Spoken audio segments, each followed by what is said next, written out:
Hello, good morning, good evening, and good afternoon, and wherever you are in this wide, wonderful world that we live in.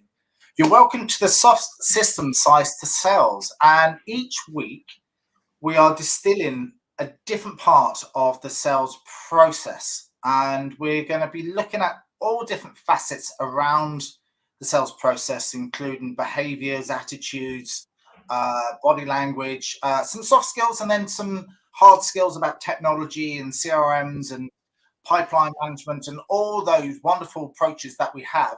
But today, what we discussed last week was follow up, what we actually did and what we actually do within a meeting.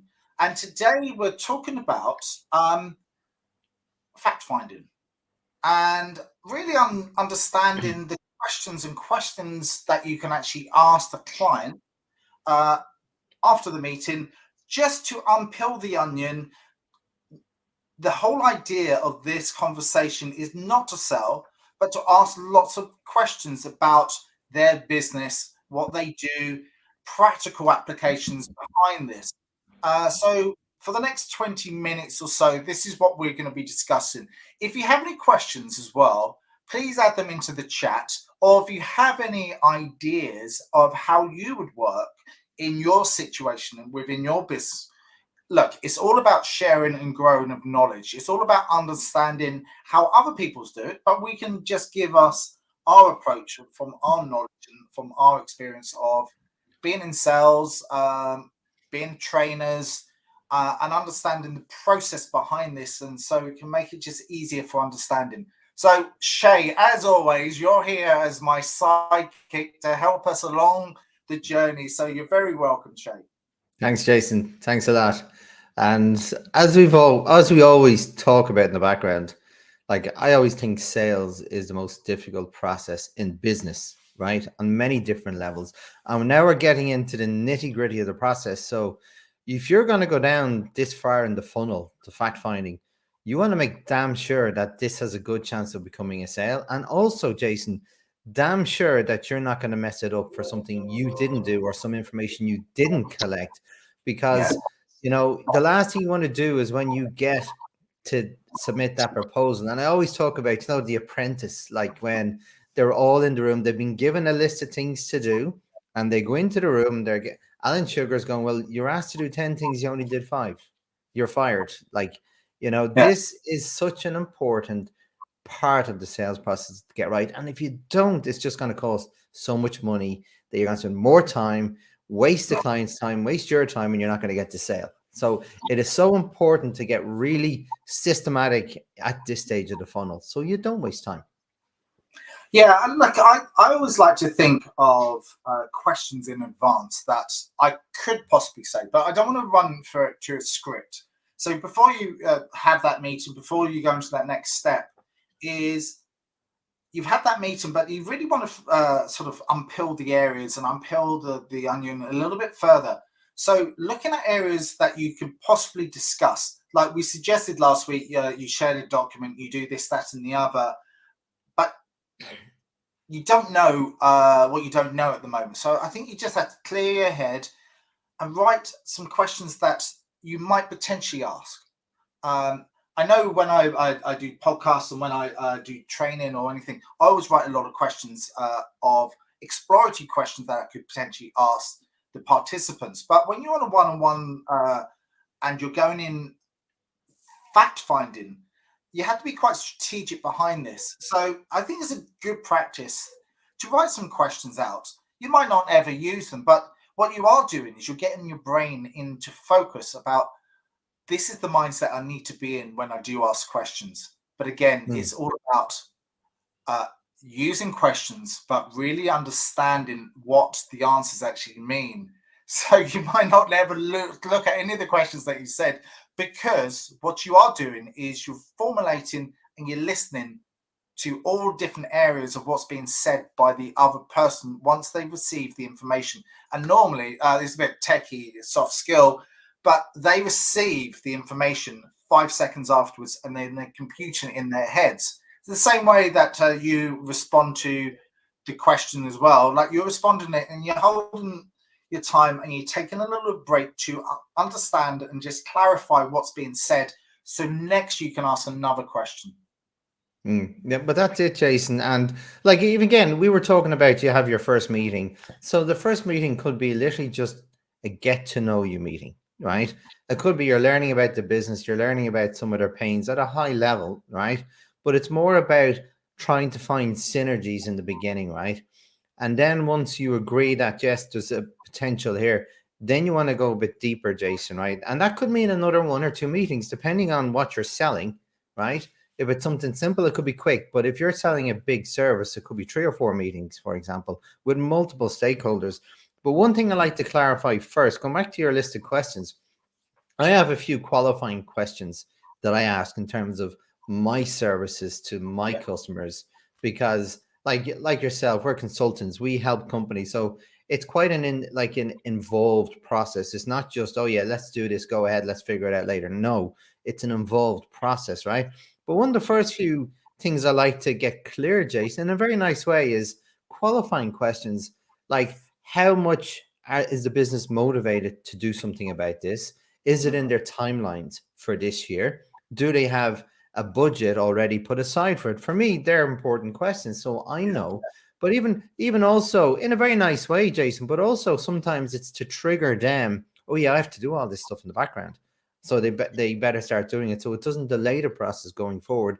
So there's a number of questions I like to get open very early on in the question process. And once we get over that, Jason, and which is usually fine, but it's, as I said, it's just about leading on. We know where we stand, move forward, and then it's all about like going in deep. Okay, so what is your problem? Where exactly is the problem? Who is it a problem for? And I like, one of the things, going back to your list of questions, Jason, I use this thing called the 5 W's and the 1 H, right?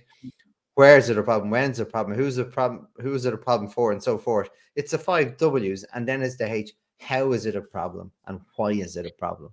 So they're the things I like to, because I like to eventually come up with sort of a problem statement, a really specific problem statement, just so I know what I think or what I believe is their problem. So then they know what I'm thinking about their problem, and then they can go, yes, that's exactly it, or no, we need to tweak it a little bit. So I really want to get enough information so I can be really specific, Jason, because there's nothing worse when you submit a proposal and then it's completely off tangent to what they were thinking, first of all, or when you get the project and then it's something completely different, you know.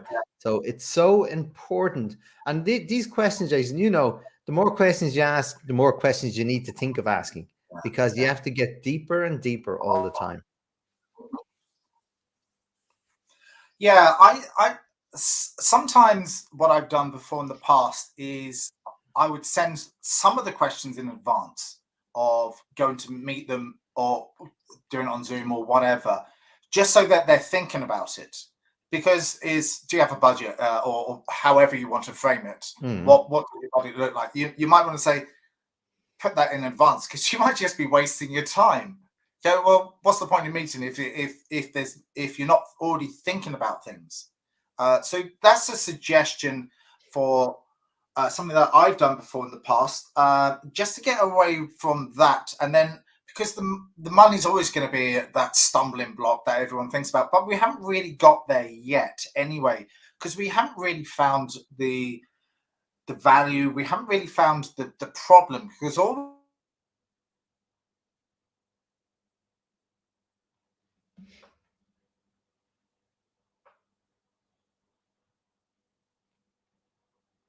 I'm not sure if it's Jason frozen or me. No, we're Sorry, back in Jason, the room. I think you froze.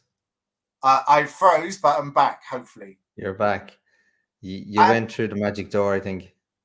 I did. And what I was saying is, you go to your doctor, and your doctor, rather than them saying, oh, this is what we subscribe to you, go down to the pharmacy and there you go. There's some paracetamol, whatever it might be. But it hasn't really understood you. It hasn't really got to the source of. So you would expect, as a professional, for them to diagnose the actual problem that you're experiencing and spend as much time as you feel that you need to to really diagnose the issue and challenge. I've just got Mary actually on there, and I'm not letting Dr. Future say a word. Needs to improve my business. And she put look, I know what she said. It is skills, so that's good. Yeah. Very well spotted, Mary, I might add.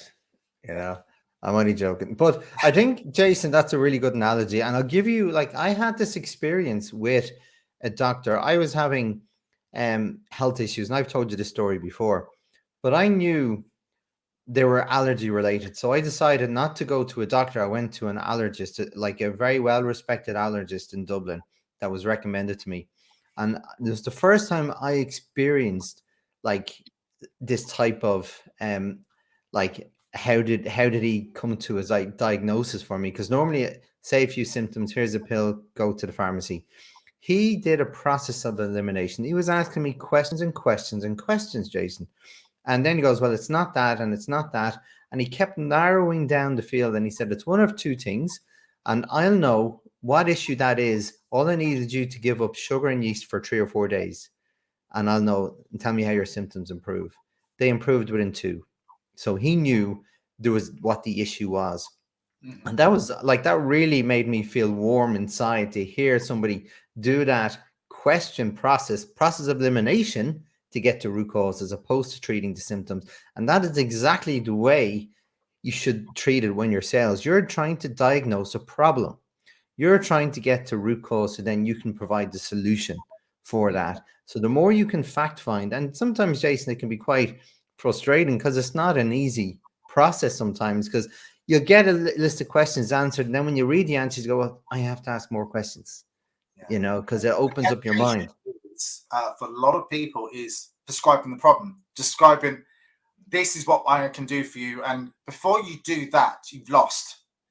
And I find if you're too eager too early to give the antidote to the problem, or this is what we do, this is our service, this is how we're going to put it into place, and blah blah blah, and I don't think you're ready there. It's not the right place, and it's not the right time in that possible meeting to do it. Like it might be, but chances are it probably isn't, and you're not quite there yet until you can really diagnose the issue, the challenge, the problem, or what it actually might look and feel like. And before you can actually take away all the list of the questions, something that I do, and something that I borrowed from someone else, and I might have suggested this before, is I record it. I record the meeting. And the reason why I record it is I'm not going to remember all of that. I might be taking notes, and I do say I'm going to take notes, but I always suggest, can I record this as well, just so I can gather all of the information on all of the other person's answers. Like, we are listening, but we might just miss one little. There's method to that, Jason, and that's a very old style journalist like strategy. They will always record things so they can go back and back to make sure they haven't taken an ambiguity anywhere in the conversation, so they don't want to misrepresent what someone said. So I think that's a fantastic idea, because Jason, if you're taking notes, sometimes you're not listening. It's as simple as that, right? So I've noticed that myself, and I actually haven't done that. I'm going to try that someday, because I think that's a really good idea. But what I usually do is actually to take my idea. Yeah. There we go. Well, I'm only being polite to you, Jason. I'm only saying that. No, but I do think it's a really good idea, especially if it's a really intense meeting and there's multiple stakeholders there, Jason, and conversations going back and forth. Sometimes it's very hard to pick up the idiosyncrasies of a conversation and listen to other people's pain points. So I think especially the bigger the meeting, the better that is, the better that could be a great strategy, right? But I think it's so important. I do have, again, me being the engineer, I have a template, and I literally, like, I don't leave until all the boxes are filled, essentially. Like, it's literally fill the box exercise. And that template grew with me over time, little by little, piece by piece, anytime. And I had different templates for different types of customers as well. And it just made sure when I walked away, as a first step, I had every piece of information I needed to come back with something. And that then would lead me possibly to ask more questions, Jason. But it was just as simple, because I don't have a good memory like yourself. Like, and we're not supposed to be able to remember everything. You only remember 20 to 30% of a conversation, Jason, right? Absolutely, yeah. And the only way you can actually distill that in an effective form, well, I always use a template, but to your point, you can record the meeting, and then you can go back and then take out those nuggets that you potentially missed. Because I think getting that information, and the more effective and the quicker you are at that, Jason, the more you're going to have a better buying experience and journey for your customers. So it's not elongated because you're getting to the next stage faster. What I was just thinking about there, and I've been in hundreds and hundreds of meetings, you get to the point where it feels like you're interrogating in your head, but you're not really. And the problem at the other side, and I've had this, they can get agitated and like thinking of it holistically. They said, why are you interrogating? Well, I'm not really interrogating. I just want to find out whether we can match the requirements of what you need, what you could potentially need, to how I can maybe help you. At this stage, I'm not quite sure if I can actually help you until I find out a little bit more. And I hope you don't mind if I ask a couple more questions. We will get to the end result. We will find something that can maybe help you with. But at this stage, I'm not quite sure. And I don't really want to be wasting either of our times if I don't do the diagnostics or diagnosis or whatever it might be, and however you say it correctly. So I think sometimes you have to think about the other person, because they might just get a little bit agitated, but it's all about how you frame it. It's all about this is going to be a 30-minute exploratory meeting. We are just looking for reasons that we can maybe help you, but we might not. So let's just be quite open and honest and lay the cards on the table, just so we can. After this meeting, what we will find out is the next steps, the next stages, how we can do, whether it's a demonstration or whether it's something which moves the conversation on a little bit more, whether it is a proposal, we don't know at this stage, or whether it is we find the solution to your requirements and needs. Like I've had loads of people before via an agency, and last year I had someone, I'm not going to say who they are, but they said, I want you to do this training course. Excellent. Well, I need to speak to the client. Oh, no, you had to speak through me. I said, here's a couple of questions. In the end, I just took the initiative by the horns. And it was a week beforehand, and I still didn't have enough data to know what I was going to present, to know how I was going to facilitate. So I just had to ring up the client and said, I've been asked to do this, but I'm not quite sure what I'm supposed to be doing. So could you help me? Could you give me some examples? Could you give me some case studies so I can, and I spent over an hour finding out what they actually needed, as opposed to what I thought they needed. I could have been way off, but it was just one of those scenarios that I needed to uncover. Yeah, and that's it, Jason. And that's a really good point, because in what I do, and like my goal is always to give the best output I can and solve the best problem. So more often than not, when they ask me to come in and price up a job, right, and I'm doing my fact finding process, I end up sometimes, well, more often than not, I'd say about 60% of the time, I end up saying to them, well, look, this is bad, but this is worse. I believe in order to fix this process, we need to do something here first. So I will make a proposal around that. And that's why, again, the value of doing the fact finding, especially in a service-based environment, so you can be sure that it's not always, it's like Henry Ford said, if I asked people what they wanted, they would have said faster horses, you know? Yeah. And so it's all about doing the fact finding. So either you can come to the same conclusion as them, or just say, well, look, I think I can do something better for you. And then prove that. And when we do this, then this will fall into place. This is the point of cause. It's not the root cause. Mm-hmm. I totally concur. So what happens now? So I think it's always good to clarify everything once you've done, just to check that the understanding, and it does go questions, listen, paraphrase, your active listening, and just literally listen to what's actually being said. And I always like to say is listen with the eyes. So what I mean by that is, at the moment, I'm looking at you, but I'm also listening to the body language when I'm throwing in questions. Is it a challenging questions? Is the eyebrows going up, or Is it stress on the forehead, or the body language going away, or whatever? And I think when we talk about listening, I think there's lots of different areas that we have to listen into as opposed to the normal listening. So 55% more comes from the body language and how we actually say it.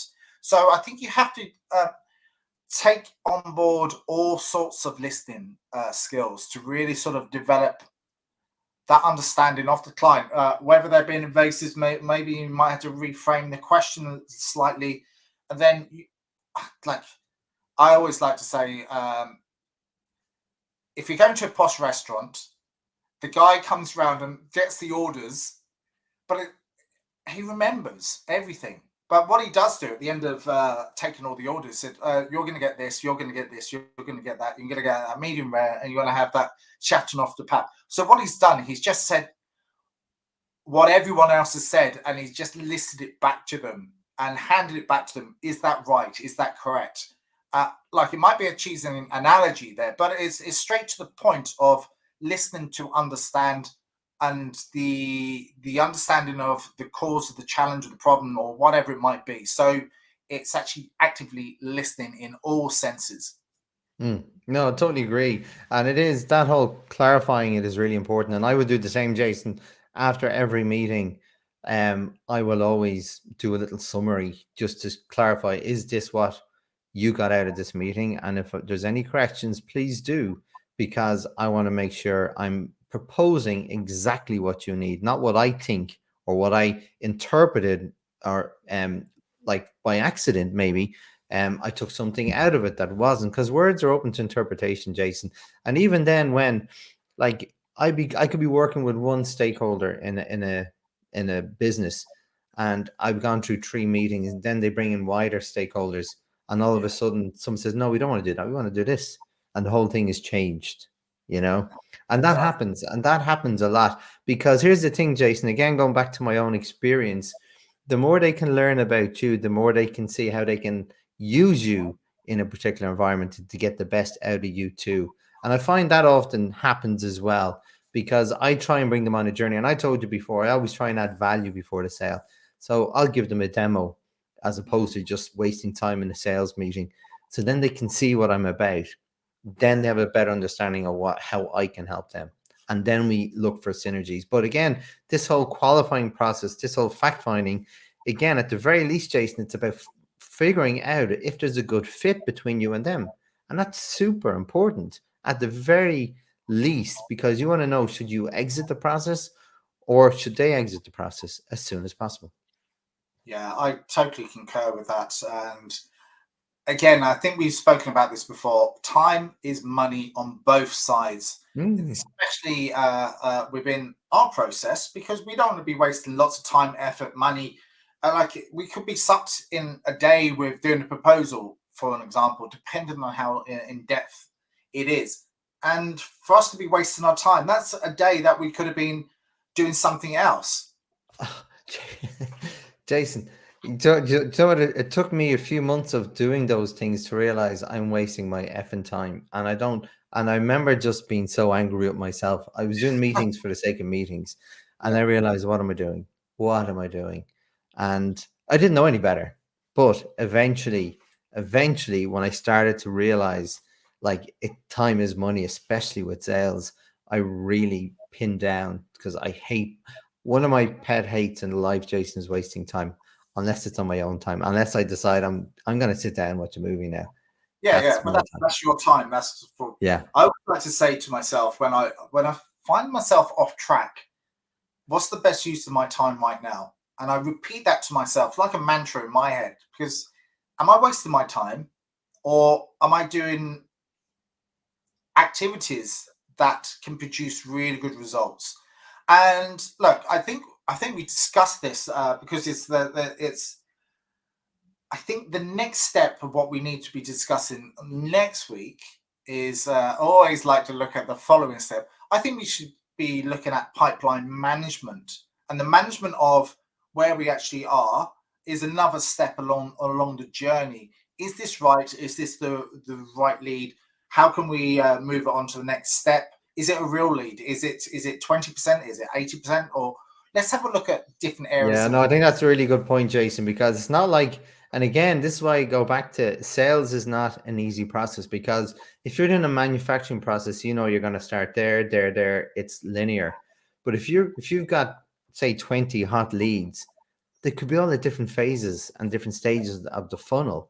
So your mind is going back and forth to different stages. And that's not an easy thing to do, Jason. It really is difficult because, you know, when you're on the phone, when you're in front of a customer, you have to be at your best. They have to believe in you. And if you're having an off day because you're stressed about something else, that's not going to come across well in any meeting.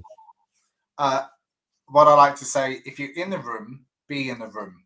So what that means is if you're with that customer, you better make sure that you're zoned in with them.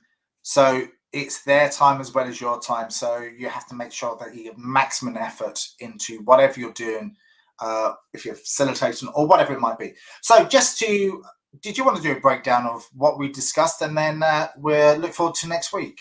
Yeah, sure. So going back to what we started, Jason, we talked about doing a deep dive into fact finding, right? We talked about a few qualifying questions to ensure that there is motivation on their side to do this, and there's potentially a budget ready, or if they don't, they're going to start the process. So it's very important to pre-qualify before you go further down.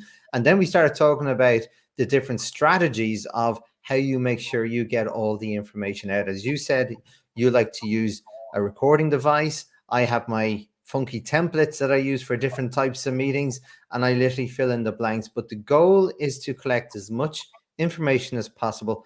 And I stress this bit as efficiently as possible, so you can get to the next stage quicker and ensure that buying journey is a good experience for your prospect. So it's all about ensuring that you have all the right information before you go on to that proposal. Awesome. So you've been listening to Shay and Jason Cooper on the soft system size to sales. That's a bit of a mouthful. Every week we'll be discussing different areas and different facets in and around the sales process. And we look forward to seeing you next week. Take care. Thanks a lot. Bye-bye.